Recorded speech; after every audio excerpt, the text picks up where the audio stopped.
Welcome to another episode of Beyond Coaching with the Impactful Coaching Project. Have an interesting guest with me today. He doesn't know me, but I've been persistent in saying I got to learn from you. We got David Shapiro. He's the president and CEO of the YMCA in the Greater Boston area. And prior to that was the CEO of Mentor, a national mentoring partnership where he helped shape national policy, mentoring movement, and champion equity and access for young people everywhere. And our background, I heard him speak at a breakfast, and about halfway through, my wife texted me, who was there, and said, "He's your people. You need to invite him on the podcast." And then here we are. So, anyways, David, thanks for taking the time. This is really the modern world where kindred spirits find themselves on Yeah. podcasts. I I appreciate saw my wife's text because I was taking notes so fast, trying to keep up. And I think I'm glad you follow your wife's directions. That's there impactful you go. coaching right there. 15 years of marriage and going strong because of that. Well, why don't you share, if you can start out, just a little bit of your background, how it connects to mentoring, and how you got, hearing you talk, it was obviously a lifelong passion for you. Just tell us a little bit about it. Yeah, I think probably at the time, if you asked me, I wouldn't have known it, but I grew up with relational privilege and a lot. I think one, because I fit into an archetype for male student athletes. I went to a private all boys school in Baltimore City, so that structurally set me up for a lot. I mean, it's not that there weren't some bad mentors too, but a lot of adult attention, a lot of adult support, a lot of people asking you, what do you want to do? What are you trying to pursue? I'm not sure I thought that was a rarity or a privilege. I now realize what a great privilege that was. And then as I played sports in college, baseball and football at Amherst College, um, I began just kind of realizing and reflecting that sports were the most egalitarian and diverse settings in which I was, and trying to think about how you do that for a living. And I thought about teaching and coaching, but doing that in public schools through something like Teach for America was not really well developed at that point. So I would have done that in a private school, and that was of less interest to me for a variety of reasons. And then I got connected, and this is where the story is weird, but I got connected to Tiger Woods. I started working on the foundation, and became just awakened to the world of the nonprofit sector. I fell in love with the nonprofit sector. Um, and now on my fifth stop in the nonprofit sector, with 1 year in professional sports and baseball with my brother, I have kind of worked mostly in youth development, mostly in mentoring, as you said, mostly in a role that had me more doing management, leadership, fundraising, not on the ground doing these things. A lifetime of raising boys with my incredible wife and coaching a lot of youth sports, especially baseball, a little bit of flag football, and a little bit opening doors for hockey players, even though I can't skate. And that just kind of led me into like the youth development, mentoring world, coaching world. And now at the Y, it's like a whole new ball game because we serve really people 0 to 100, and it's all kinds of different things we do here at the Y. But recreation, health, and wellness is certainly at the core as well. I don't want to take us off on a tangent too far right away, but people are going to want to know how you know Tiger Woods. What's that? Give us the 1 minute version of that story. There is no like, fun explanation there, except like I knew a guy who knew a guy. I was playing football and baseball at Amherst. My O-line coach was very involved in junior golf, and everyone who was involved in junior golf knew this guy who was going to be the next grade, and he knew him. And I talked to him about this aspiration to do something at sort of the cross section of sports and public service or philanthropy, of which in the sports that I loved, football and baseball, there really wasn't much going on at this point in the late 90s. Corporate social responsibility was not a term. And so like baseball had a marketing arrangement with boys and girls clubs, and football had one with the United Way, but like no one worked on any programming or anything. And he said, like, there's this guy, and he's going to try to change the face of golf through philanthropy and public service. And if you want to meet him, I can help you out. So Tiger that's how Woods. that happened. So so when I heard you talk, I'd say I'm passionate about mentoring, but not well studied in it, if that makes any sense. You use some terms. It does. So you talked about, and I think our audience, a lot of parents, a lot of coaches that are passionate about impacting young people. So you talked about developmental mentoring, but also, which is relational, friendship based. But then you talked about instrumental mentoring. Uh, Dive into that a little Yes. bit, because I think at times, no, not at times, mentoring is more complex than people think when we're talking about working with student athletes as a coach. So can you dive into that a little bit about instrumental mentoring? Yeah. I mean, one, to your point about knowing a lot about it, I think there's probably nothing I found that people are more overconfident about than mentoring. Because again, it's not a bad thing, but you've done it for somebody. It's probably been magical. What you probably don't realize is that you had some Mhm, connection. It's your nephew or someone asked you to take a kid under his wing, or you're already in an authority position or a structural position like coaching, and then you mentor. When someone says like, Rob, go mentor Dave, he's a stranger, it's just a very different experience, and a lot of preparation and structure and support is generally mhm, needed, and so it will humble you very fast. Um, the instrumental mentoring is really where we build a relationship, but around skill building, around we're gonna build a robot together in a STEM competition. Um, the skill building portion, the imparting of knowledge, the goal orientation is the lead, and relationship might be a mhm, lag. Um, but both may happen. And if at the end of building the robot, we didn't like make a connection, like you're like, that guy taught me a lot about building a robot. I don't like want to be like him or ever talk to him again, but like he imparted a lot of knowledge to me. We would still have yeah, been that's great. successful. Um, if we did both, then I would say it's instrumental mentoring because we built a relationship and we completed a task. There are coaches, lots of the best ones, who would invert those two and say, in order to be a good instrumental mentor, you need to lead with relationship, not outcome.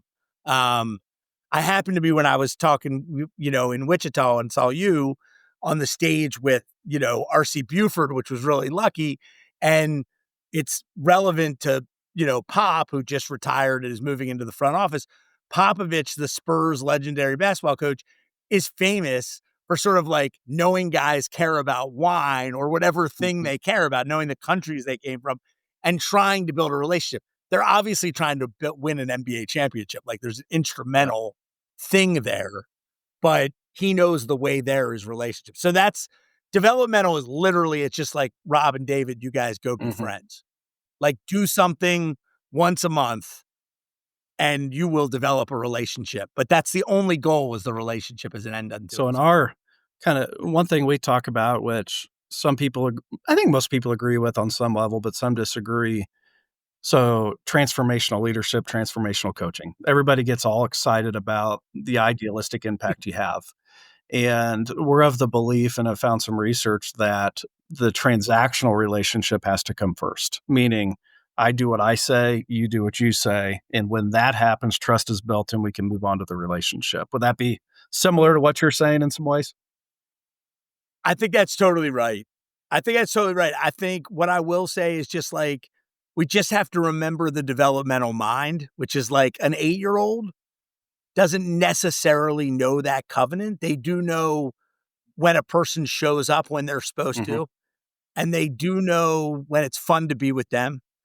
And depending on what their life has told them, that might be a difference than other times, and a really positive thing could be a negative thing and be another abandonment. Whereas, like with a 16-year-old, like we can actually have a mhm, covenant and really hold each other accountable in a different way for that relationship. So some of it's just the developmental acuity and milestones of the mentee or of one of the people in the mhm. relationship.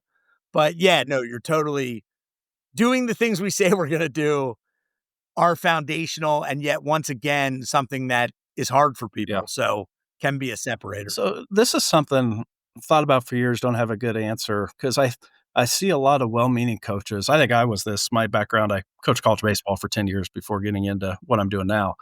And I think I was really good at getting behavior change, but not heart change. Yep. And I would say Hmm. good mentoring gets to the heart change. Um, Curious your thoughts on that, for a coach, because I think that's where the power dynamic really comes in of, if I'm a coach, most kids are Yes. gonna do what I say, but are they doing that because they wanna play, or if there's some deeper below the surface stuff going on? So, what advice would you have for coaches trying to have that deeper level impact and avoid just, "Well, I made an impact, but really they just got somebody that wants to start at second base, so they're gonna do what they say." Right. Yeah. I think that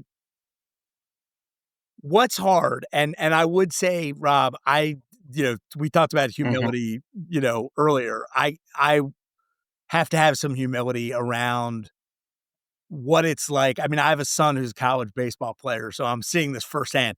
But what it's like when, results orientation is a very real and central part of mhm, everything. Like I coach 10-year-olds. Like I really could like reward the kid that tried the hardest, and I could also talk to the best player about like, hey man, if you're not a good teammate, then I don't really care how good you mhm, are. Like, and I could really make a point with a 12-year-old.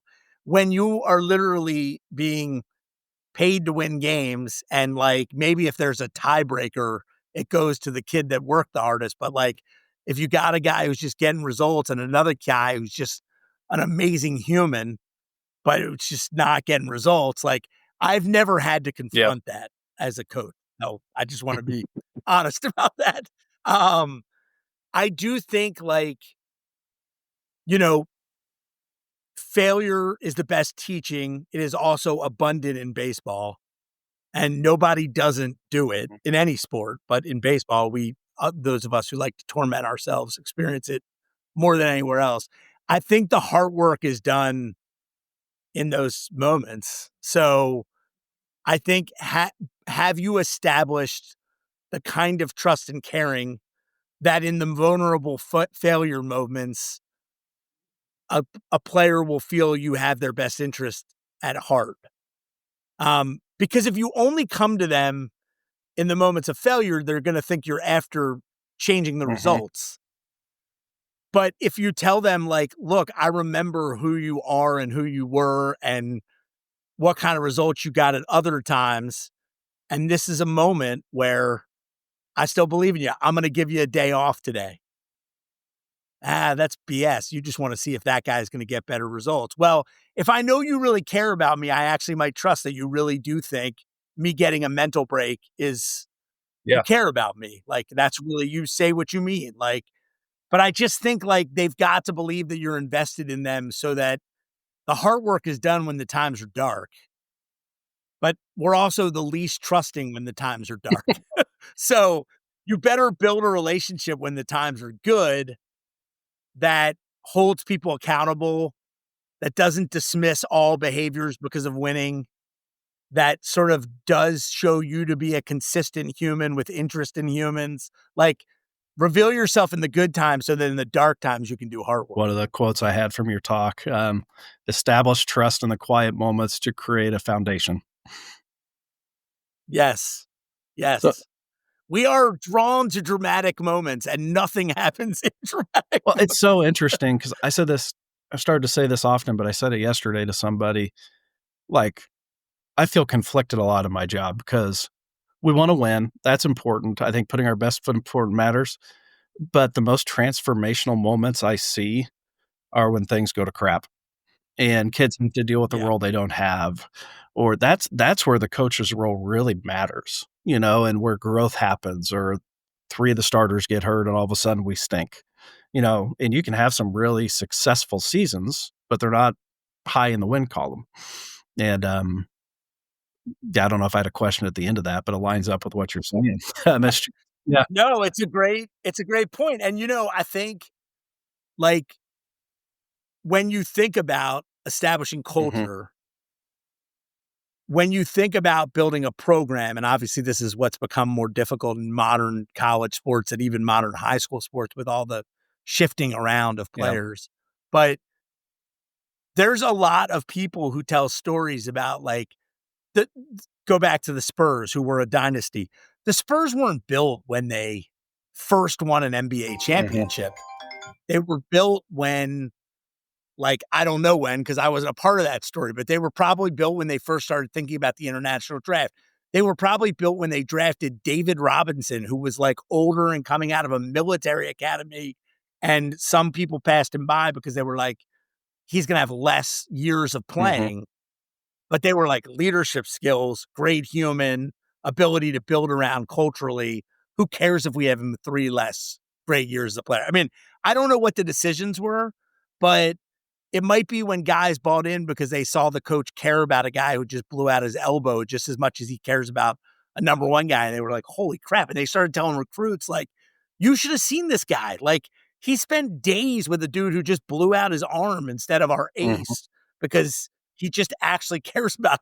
So, like, they are. I mean, I think if you think about building a team over 4 years instead of one Mhm. year, then like winning does happen in quiet and dark moments. And you won the NCAA championship in 94, but the inflection point might have been in Yeah. 90, That's you mhm. know? Yeah, 'cause so it certainly takes talent to win, obviously, but, yeah, once you get to the point of playing for a championship, this has to be the difference maker. The relationships, the trust, the being able to communicate in the stress of the moment, that has to come down to some of the stuff we're talking about. I think so. I mean, right, it's easy to be cynical in this Mhm. day and age, especially in a sport with less players on the field or court, like basketball, where maybe if you just get the best 5 guys in the transfer portal, like, you catch lightning in a bottle. But, like, I don't know. I mean, and again, maybe the goal isn't anymore to build programs, um, but I still think, like, to sustain success, even if you're changing out a lot of the Mhm. players, like, you still have to have somewhat of a consistent approach and system I'm and citing an article, I can't remember what it was, so take that for what it's worth, but I remember reading an article about the teams in the Final Four this year, and they had more guys stick around than, like, the average team. They still had the transfer, yeah. but they had these guys that had foundational relationships, that had stuck around 2, 3 years, and that was the backbone of their team, not the person that just comes in. Mhm. Yeah. Yeah, I mean, and, like, there's the 5 guys that are playing, right? But there's 5 guys that have to work their ass off scrimmaging against them in practice. And those are guys that probably are never going into the transfer portal, or somehow you're getting them to buy in for the year before they go into the transfer portal because, like, maybe they're already saying, like, "Yeah, I gotta get out of Mhm. here and go somewhere else." But somehow you're getting them to care that, like, if you guys are a great scout team this year, we still could win a championship, you know? So, like, it is gonna take more than the best few guys, and you are gonna have to be invested in everybody and show some level of care. I mean, there's no question there's more transactional nature to all of sports than ever before. I would even argue the 12-year Mhm. olds because, like, if I'm paying an AAU coach to coach my son, that's really different. And my expectations, I'm now a customer and not like just a member of the community who trusts another parent to coach my child in Little League. So there's no question youth sports has become more Mhm. transactional, but still holds the Yes. possibility of being all very developmental. You need to approach it that way, even if you're a And it has to be on the coaching end, on the management end. I'm thinking like the college level, so intentional to pull it off. yes, So I was telling you before we went on, we're in the middle of end of year evaluations for our programs. And a few years ago, um, we have many different questions on topics there, but some of them are about practices. And its practices are productive, motivating, and engaging. That score dropped 2, 3, 4 years ago. And coach's response was, well, these kids are doing the club stuff. They come in, they don't know how to practice, they get bored. And right. and it's so easy for my seat now that I'm not coaching because it's an easy response of that's great, but it's who you got. How are you adjusting? And and coaches have, but it took they had to ask. They asked their kids, how do we go Right. about it? And the relationship piece is what kind of took the day on that. Want to shift gears a little bit. So my Dustin Gallian's my co-founder in the impactful coaching project we're doing, and it's somewhat founded out of he became a head college coach at 24. I became a head college coach at 26, and we didn't have the foggiest idea what we were doing, and we couldn't find a lot of resources. So we have all this pretty expensive experience. So we're like, heck, if we could share something with somebody, all the power to it. So I'm curious your advice. I think back to when I was that age, and finding mentors was a challenge. And I was pretty Mhm. intimidated to pick up the phone and call. And even now, I'll get calls on the other end from aspiring ADs, college students that kind of want to meet, but then the relationship's hard because they're not sure what they want out of the deal other than they know they want to be an AD. So you provided some good insight, I thought, when I heard you talk on number one, being a good mentor, but also how do you develop that relationship as the mentee? So if you could dive into that a little bit, I think that'd be helpful to our audience. Yeah. I think, again, like, we want to be you used the word a second ago, intentional. We want to be liked, and we want to organically connect so badly that we lean on that too heavily instead of just, like, we think there's something sterile and unfeeling about saying, like, "Look, this is what I'm hoping to get out of Mhm, this." But, like, it would actually help really liberate me as a mentor to know what your expectations are. And mentoring is a very loaded word. So if I just say, like, "Rob, you're an AD. I want you to mentor me on becoming an AD. I live in Iowa." You're gonna definitely either say no or be like, "I don't even know where to start. What do you mm, mean?" But if I said, "Rob, like, I'm an aspiring AD from Iowa. Would you spend an hour with me on the phone so I can understand more what you did to prepare for your position?" You're gonna say yes, and then once we spend, or you might say, "I have a half an hour." And then if I say, "Hey, man, if I could get myself to friends, could I shadow you for a day?" "Yeah, mhm, sure." "If you had 2 other ADs that you think would impart wisdom to me, would you connect me to?" Well, now I'm mhm. doing it, and I could lay all that out at the beginning instead of, like, dripping it Yeah. out, but I may not know what I need. And so I just think it's like breaking it down into bite-sized pieces instead of saying, like, "Will you be my mentor? Will you mentor me?" It's hard to know what that means. So force yourself. It's almost a little bit of a lazy crutch. There's I say this to our team right now about, like, there's all this debate about words, right? DEI and everything. It's like, I don't care about the words. Let's just not be What? lazy about the Yeah. language. Maybe we've started using initials as a Mm, crutch. Let's describe what we mean. If we come back to those same words, I don't care. I'm not scared of any words. I'm scared of words and phrases that we're using as a crutch. So let's just, like, I think mentoring and mentor, I'm very excited that it's so positive in the lexicon, but it's become a lazy word. And so I think my advice would just be, like, if you're getting into that relationship, first of all, decide, is it a mentoring event or a mentoring relationship? Because it may just be that I want to talk to you mhm. once. And that's Um, okay. Yeah, I remember you so saying, like, "That's okay." that's That okay. felt freeing Yeah, for me to hear. that's Yeah. okay. It's fine. But that might be all I intend, and I ask you to be my mentor. And you're like, "No, dude, I don't have time to be someone's mentor when all I really want to do is have one Yeah. conversation with you."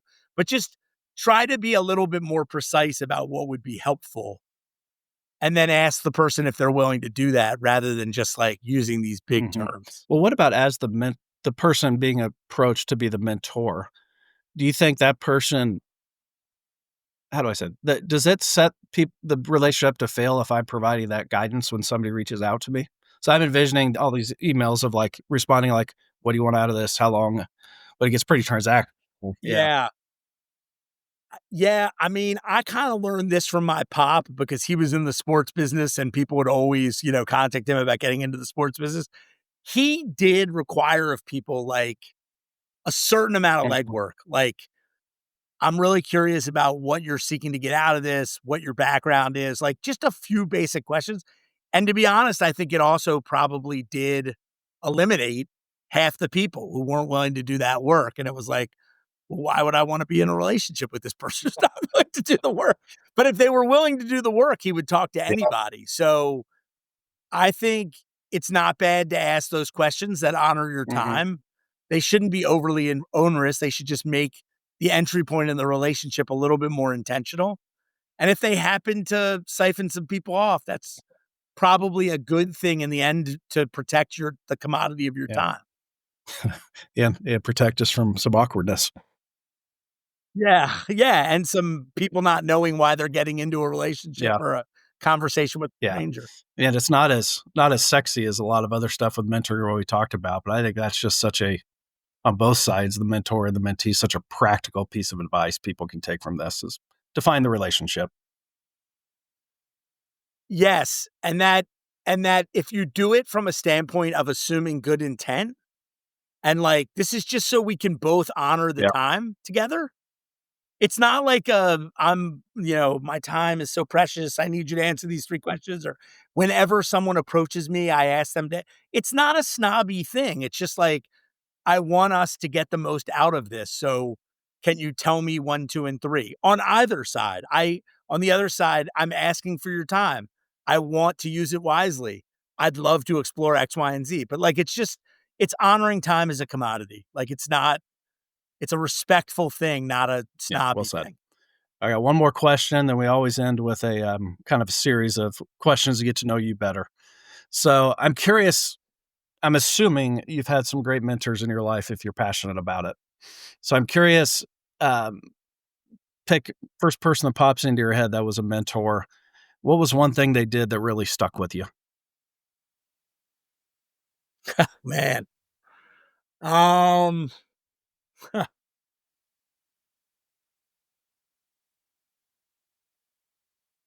I think, I had a mentor in work who, you know, was I gravitated to a lot of mentors in work who were a lot like what I grew up with, what my dad was like sort of what I thought my mom was like, what I thought success was. Basically, good human relators Mhm. because my mom and dad one is a great human relator. Um, I I had an early mentor when I first became an executive director of a nonprofit, a board chair who was a board chair of a Fortune 100 company. And he I think the time is commodity thing. Like he was like, "Look, man, I will do anything you need me to do to be helpful, but I have 15 minutes." Like it's going to be in 15-minute Hmm. increments. So I need you to write bullets. I need you to be direct about what you need, all that kind of stuff. And then he still made room for how your kid's doing a little bit. I mean, he was feeling, but time was a huge commodity for him. And my dad was always like very generous with his time, kind of like dialogue, different kind of Yeah. man. And this guy was a mathematician by training who ran an insurance company. So it was a very Mhm. different skill set. And I think Ted just taught me that, like, one, how to honor people's time by getting to the point quickly. And that there's something loving and caring about that too. It doesn't have to be 40 minutes of getting to know Yeah. each other. And also that, like, that's not unfeeling, I guess, being disciplined and structured in that way. And I hadn't. And by the way, and I just end with this on this point. By the way, when he shifted gears, like when I had to let somebody go and it was hurting me to my core, and he said, "Hey, the day it doesn't hurt to do this, you should look in the mirror because you've lost your humanity." Like, those were, like, the most poignant moments ever because he didn't seem as oozing with humanity as, like, my dad, so and other men and women that I knew. So, he almost taught me even more about being human because, but anyway, it was just learning from a different way to go about things, that, that was he was a great Well, mentor in that way. it's interesting as you were talking, I had a he's passed now, but a very powerful mentor in my freshman year of college, a guy named Baker Duncan. And, he was so different than anybody I've ever met. But it was the part I never really thought about till now that probably made it go is the expectations were so clear. And I think that's a lot of what you're talking about. And, yeah, I Yes. think that's a great takeaway for me in this conversation. So All right, well, Yeah. I owe you an apology before rapid fire round. I forgot to send you the questions. Usually I let people prep. So, I'll edit out anything that, that sounds too bad. So here's the rule. Yeah. You have no longer than 30 seconds, speaking of concise communication, no longer than 30 seconds to answer any of these questions. Ready? Okay. All right. What is one Yep. book that has greatly influenced your life? The leadership moment. Leadership moment. Why? Because it said that there were not ingredients for necessarily all great leadership, but that there were moments that called people to be great leaders. And they called on the things that those moments Cool. asked for. Do you have a favorite failure that helped you develop? So many. Um, yeah, I mean, I think the first time I tried to give some guy tough advice about not always criticizing, but sometimes kind of killing him with kindness. And he explained to me that like the way he grew up was different than the way I grew up, and that he didn't expect people to respect his voice as much. So he was always kind of Mm. fighting his way out. And I realized that, like, yeah, I pretty much expect everybody to value my voice and me. And that makes me come from a different place than a lot of other people. Wow, that's good. Um, Yeah, it was really helpful. how do you define success in your work? Anything that's lasting and sustainable, honestly, whether it's a relationship or a program, or I just think it's pretty easy to do something once and much harder to sustain something, especially in a business that's not like I'm in a world that's not built on wealth generation, which is obviously what most of the American financial, political, and system is built. So I don't get to look at people and say, like, Rob, I made you money, give me five more bucks. Like I'm trying to create programs that economically will like survive and are delivering good services to usually people that don't pay for them. So sustainability of keeping people investing in them, keeping people delivering them, like it's just a lot of stakeholders that aren't all as connected as they are in the for profit. And so I just think being able to do things for Mhm. years is a really big separator. Other than this one, what's your favorite podcast? Uh, I like the Daily Stoic. I'm into stoicism. My brother turned me I'm on a to listener as stoicism. well. Yeah, so I like him. And politically, I lean a little to the left. So there's a guy Ezra Klein that Mhm. I listen to that says some interesting things, especially in this moment. But those are probably two of the people I listen Cool, to. cool. So Well, last one, I'll say it twice because it's a little more complicated. So, looking at the last 5 years, what new belief, behavior, or habit has most improved your life? So, in the last 5 years, what new belief, behavior, or habit has most improved your life? yeah, I'm going to take two things if That that's is fine. okay. COVID got me to become a reader and mimic my wife, a reader of books. I was a reader of periodicals and especially nonfiction, but I'm now always reading a fiction book for the most part, and it just kind of enriches my life. I just read the book James, which is Mark Twain written through Jim's eyes, the enslaved person, instead of, Huckleberry Finn's. So that was just a beautiful book, and I recommended that to anyone. But it just kind of opens me up, and it's a distraction, and it helps me fall asleep. And so reading has been a behavior. And then I think probably at a larger level that people might, take is presence. I think like I was one of those guys who was raised on the multitasking as a superpower. I still think compartmentalizing and being able to juggle a lot and synthesize a lot is a superpower, but to in that moment lock in, I especially say this to working parents. A lot of men say to me, like when they just had a kid, like, I just want to keep killing it at work and killing it at home. And I'm like, two things. One, try to be very good at home and very good at work. You don't need to be Mhm. killing it. Like most people are killing it at the sacrifice of the other. It's very hard to kill it in both. And then two, like just try to be present when you're working and present when you're fathering. Like, that will make you very Yeah. good. Because I spent a long time trying to do both, and even both at the same time. And again, mimicking other successful people I'd seen, I thought that was a superpower. And I really try to just be present as much as I can and try to do that thing really well when I'm doing it. And it's freaking hard, but I work at that practice a That's lot. that's good.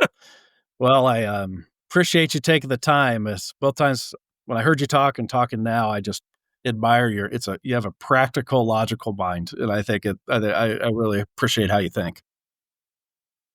Well, I appreciate that. And like I feel like we are Yeah. kindred spirits in the podcast and world of Kansas and Massachusetts. And I think like we need this. We need conversations about relationship, about deeper Yeah. humanity.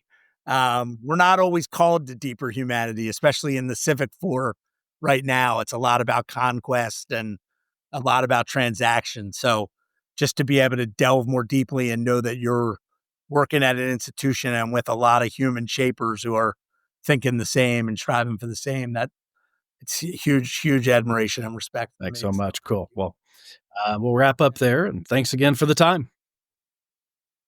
thanks so much, Rob. Take care, man. Thank you for listening to another episode of Beyond Coaching. Beyond Coaching is a podcast developed and produced by the Impactful Coaching Project with the support of Friends University. The Impactful Coaching Project seeks to develop coaches that coach the whole person and is the thought leader in coaching the 21st century athlete. The Impactful Coaching Project produces training, information, and research to help coaches improve. To see more information, go to impactfulcoachingproject.substack.com. Thank you.